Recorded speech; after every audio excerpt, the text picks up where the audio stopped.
Ajá. Buenas tardes, nosotros somos el grupo 148, que está compuesto por Laura Rincón Botello, Kenia Cuña Galindo y Maret Joana Mora. La tutora del curso se llama Adriana María Rojas, Psicopatología y Contexto, la Universidad Nacional Abierta y a Distancia, UNAD. Entonces, damos inicio a este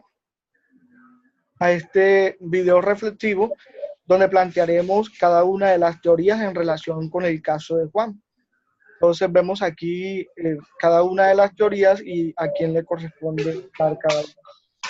Iniciamos entonces con el sentido del contexto en la comprensión de los problemas de salud. El autor Turibian define el contexto como todas las relaciones y nexos que mantiene el individuo, es decir, su familia, amigos, comunidad, medio ambiente. Esas conexiones son muy significativas sin importar la ubicación geográfica. Entonces vemos que en el momento en la que aparece un trastorno o una enfermedad, estas conexiones nos ayudarán a nosotros a contextualizar el sujeto y a ayudarlo en una mejor comprensión del mismo. Entonces examinemos algunos elementos en el contexto de Juan. Vemos en primer momento un ejemplo fundante que es el fallecimiento de su abuela, un hecho que lo afectó profundamente cuando era adolescente, ya que estaba muy unido a ella. También nos expresa una época estudiantil donde tuvo un impacto muy positivo, es decir, él se sentía entusiasmado y lleno de energía, y ahora con las manifestaciones del trastorno, dice que volvería o quisiera volver a sentir nuevamente esa pasión que experimentaba cuando estudiaba. En el contexto laboral, Juan es muy responsable, cumple con todas sus labores, pero quizás no es un ambiente que propicie nuevos retos o se interese por el bienestar de sus empleados, aunque reconocen sus méritos y no hay información específica sobre las relaciones en este ámbito. Se puede decir que las relaciones con sus familiares y con la novia son muy afectivas, es decir, son estables porque se preocupan por él al verlo desanimado y recomendarle a buscar ayuda. Entonces, sin embargo, si nosotros nos vamos a profundidad de las relaciones que Juan tiene en el contexto en el que se encuentra, podemos notar de pronto alguna presión por parte de su novia por casarse o por la familia o en el trabajo. Entonces, siempre hay que analizar al paciente desde el modelo biopsicosocial, viendo las tres esferas. Como lo mencionaba el compañero, mi nombre es Laura. Les hablaré acerca del marco teórico que permite una comprensión. La teoría general de sistemas. Boulding la denomina como el esqueleto de la ciencia, en el sentido de que esta teoría busca un marco de referencia a una estructura de sistemas sobre el cual colgar la carne y la sangre de las disciplinas particulares en el ordenado y coherente cuerpo de conocimientos. Esta teoría general de sistemas se orienta parte de sus esfuerzos hacia la formulación de principios elementales que permitan aglutinar conocimientos sobre la extensa gama de sistemas vivientes y sistemas no vivientes. Si tomamos al pie de la letra la definición de la teoría según el diccionario Larousse, teoría, conocimiento especulativo puramente racional. Nos podemos dar cuenta que la teoría general de sistemas, más que teoría, se trata de una concepción estructurada o metodología que tiene como propósito estudiar el sistema como un todo, de forma íntegra, tomando como base sus componentes y analizando las relaciones e interrelaciones existentes entre estas, y mediante la aplicación de estrategias científicas, conducir el entendimiento globalizante y generalizado del sistema. Aplicando esta teoría general en el caso de Juan, dejando claro que la metodología que se sustenta en la utilización del sentido común, considerando con razonabilidad todos los elementos asociados a su problema. Claramente, en el caso de Juan podemos ver que debido a la pérdida de su abuela desde su adolescencia, ya que tenía una cercanía muy marcada a ella, generó en él un cambio muy significativo en su comportamiento y en la forma de ver la vida. A pesar de que continuó llevando su vida aparentemente normal, la falta de ese cariño y de ese afecto por parte de su abuela generó en la vida de Juan vacíos emocionales. Vemos entonces ahora lo que es la comprensión reticular desde la teoría de la red social. Entonces, el autor, que es Davas, dice que es necesario hacer un mapeo que se realice en conjunto con la persona que plantea un problema o con un allegado a la misma.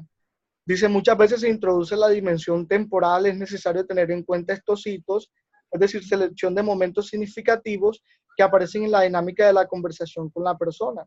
La persona suele mencionar un antes y esta mencionar un punto de entrada, o el operador le pregunta acerca de con quién se relacionaba antes de que un hecho significativo aconteciese.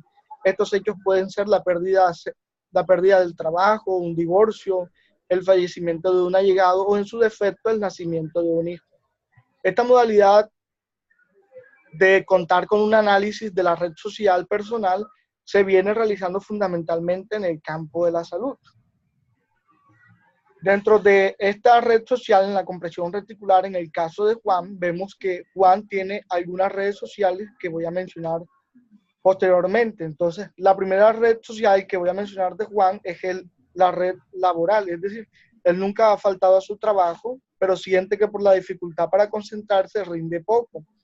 A nivel social, él va al gimnasio semanalmente, tiene una vida social, pero cada vez por el trastorno le cuesta más y su tendencia es a aislarse y a la inactividad los fines de semana. Esto nos lleva a pensar que Juan, a pesar de lo experimentado, es una persona sociable, por tanto no ha cerrado las puertas de su vida y desea salir de la situación en la que está viviendo. A nivel familiar está la novia, la familia, que nunca han dejado de apoyarlo y a quienes le aconsejaron que buscara alguna ayuda profesional. Vemos entonces otro problema importante dentro del análisis reticular del caso de Juan, que es el planteamiento de hipótesis. Dentro del planteamiento de hipótesis vemos la causalidad circular, en donde el autor, que es Borel, expone que el modelo de causalidad circular existe una serie de factores que influyen mutuamente para dar lugar a una situación. Lo que manifiesta es que sin una visión circular posiblemente nos quedemos pobres a la hora de formular modelos. Es importante el modelo ya que es un hábito mental necesario para cualquier investigador. Articulando las ideas de la causalidad circular con el caso de Juan, vemos algunos ejemplos puntuales en los que Juan está viviendo esta causalidad circular a causa del trastorno que tiene consigo. Entonces vemos que Juan, a causa del posible trastorno, le cuesta concentrarse en su trabajo y por eso rinde poco. Vemos aquí la primera causalidad circular, rinde poco porque le cuesta concentrarse en su trabajo. Es decir, que un factor lo conlleva a otro factor y así se da una circularidad de tendencias y factores que afectan a Juan por medio del trastorno. Entonces vemos otros ejemplos como el de tener vida social y aislarse. Entonces él se aísla porque no tiene vida social, o sentimientos de abatimiento y tristeza porque siente que tiene poco que ofrecer a los demás. Entonces, como Juan siente que tiene poco que ofrecer a los demás, entonces tiene sentimientos de abatimiento y de tristeza. Entonces vemos que un factor conduce a otro, es decir, se formó una circularidad dentro de Juan, lo que conduce a que el trastorno tenga un mantenimiento previo a lo que él está experimentando. Bueno, muy buenas tardes. Mi nombre es Maret y les hablaré acerca de las estrategias de acción. Como primera parte les hablaré acerca de qué es la atención primaria. Es un sistema de recolección idóneo para el abordaje preventivo de los conflictos psicosociales y los trastornos mentales sanitarios que nos permiten la atención integral o integrada a la promoción de la salud, prevención de la enfermedad, diagnóstico, tratamiento y rehabilitación de los pacientes que son atendidos en la atención primaria. No solo los médicos, también los enfermeros y los trabajadores sociales pueden jugar un papel relevante tanto en la prevención de los trastornos mentales y en la promoción de la salud mental, como en el tratamiento y el seguimiento de estos pacientes en los ámbitos familiar y comunitario, facilitando la continuidad de los cuidados y evitando la perpetuación futura de trastornos psicosociales graves y a veces irreparables. ¿Qué es la promoción de la salud y prevención de la enfermedad? La promoción es proporcionar atención mejorando el bienestar físico, mental y social de los pacientes.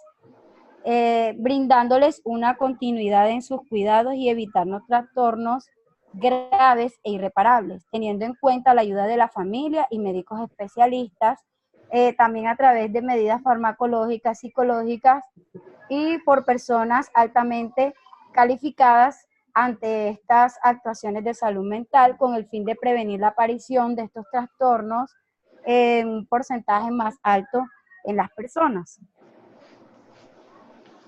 ¿Qué ejes de los propuestos en la Política Nacional de Salud Mental se articularían con el manejo del caso propuesto?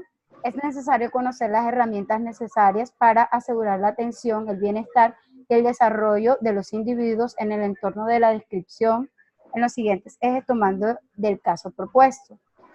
Promoción de la convivencia y salud mental en los entornos, en el fortalecimiento de los entornos resilientes, saludables y protectores que promuevan estilos de vida saludables, promoción de involucramiento parental, habilidades psicosociales para la vida y fortalecimiento de la cultura propia como factor de protector de la salud mental. A continuación, les hablaré acerca de las estrategias de acción en el caso de Juan. Prevención y cuidado de 3 factores importantes en el caso de Juan, los cuales son factores socioafectivos, que son el conjunto de operaciones o actividades mentales ligados a emociones, sentimientos y actividades que nos permiten relacionarlos con nosotros mismos y con los demás. Esto debido a los trastornos que padece, ya que Juan se está aislando socialmente y muestra bastante desinterés por lo que lo rodea. Aún tiene vida social, pero cada vez le cuesta más y tiende a aislarse, y no solo su parte social se ha visto afectada, sino también sus procesos emocionales, pues tiende a caer en depresión con facilidad, y esto debido a que le cuesta aceptar que tiene un problema y que necesita la ayuda de un profesional. Otro factor es el factor psicológico. Son aquellas disposiciones personales las cuales tienen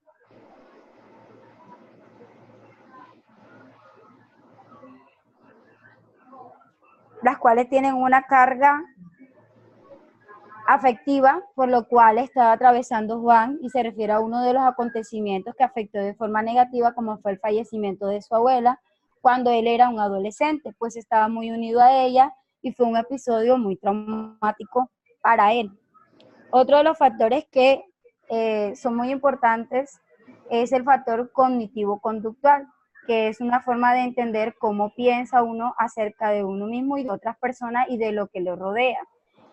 Y cómo lo que uno hace le puede afectar sus pensamientos y sentimientos. Juan ha atravesado un trastorno de ánimo caracterizado por un estado persistente depresivo, tristeza, abatimiento desde hace años. No le ilusionaban sus planes de matrimonio, no disfrutaba de su trabajo. Los trastornos de ánimo le afectaban también la parte emocional, física, ya que no lograba tener concentración, sufría de insomnio y dificultad para tomar decisiones. Solo con la ayuda de él y de las terapias podrá mejorar su calidad de vida y así podrá disfrutar con todos los que lo rodean. Bueno, esta ha sido un poco la contextualización del equipo reflexivo frente a las teorías y frente a la articulación de ideas con el caso de Juan. Muchas gracias.